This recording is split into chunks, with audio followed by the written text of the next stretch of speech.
വിനോദയാത്രയ്ക്കിടെ കർണാടകയിലെ ചിക്മംഗളൂരുവിൽ കാണാതായ 15-കാരി ശ്രീനന്ദയുടെ മൃതദേഹം കണ്ടെടുത്തു. പാർക്കിംഗ് ഏരിയയിൽ നിന്ന് 1500 അടി താഴ്ചയിൽ നിന്നാണ് മൃതദേഹം കണ്ടെത്തിയത്. പോസ്റ്റ്മോർട്ടം ഇന്ന് തന്നെ നടത്തുമെന്ന് പോലീസ് അറിയിച്ചു. 4 ദിവസം നീണ്ട തിരച്ചിൽ.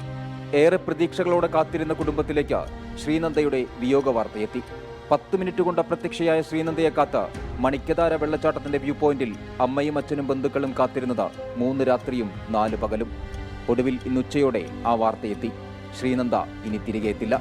ദുരൂഹതയുണ്ട് എന്നുള്ളത് തന്നെയാണ് ഇപ്പോൾ ശക്തമായി ആരോപണം വന്നുകൊണ്ടിരിക്കുന്നത്. കാരണം നമ്മുടെ നഷ്ടപ്പെട്ട സമയം മുതൽ നമ്മൾ ആവശ്യപ്പെട്ട രീതിയിലുള്ളൊരു സഹകരണം അവിടെ നിന്ന് ഉണ്ടായിട്ടില്ല. അപ്പോൾ തീർച്ചയായിട്ടും അത്തരത്തിലുള്ള ഒരു ആക്ഷേപം തന്നെയാണ് നമുക്ക് ഉള്ളത്. 1500 അടി താഴ്ചയിൽ നിന്നാണ് സ്പെഷ്യൽ ടാസ്ക് ഫോഴ്സ് അംഗങ്ങൾ മൃതദേഹം കണ്ടെത്തിയത്. രാത്രിയോടെ മൃതദേഹം മുകളിലെത്തിക്കും.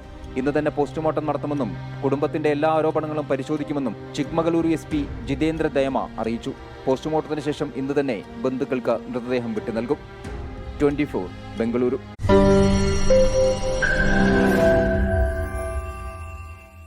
ലോകത്തെവിടെയായാലും ഏത് സമയത്തും 24 വാർത്തകളും ഓഗ്മെന്റഡ് റിയാലിറ്റി പാക്കേജുകളും എക്സ്പ്ലെയിനറുകളും വിശദമായി കാണാൻ ഞങ്ങളുടെ YouTube ചാനൽ നിങ്ങൾക്ക് സബ്സ്ക്രൈബ് ചെയ്യാം.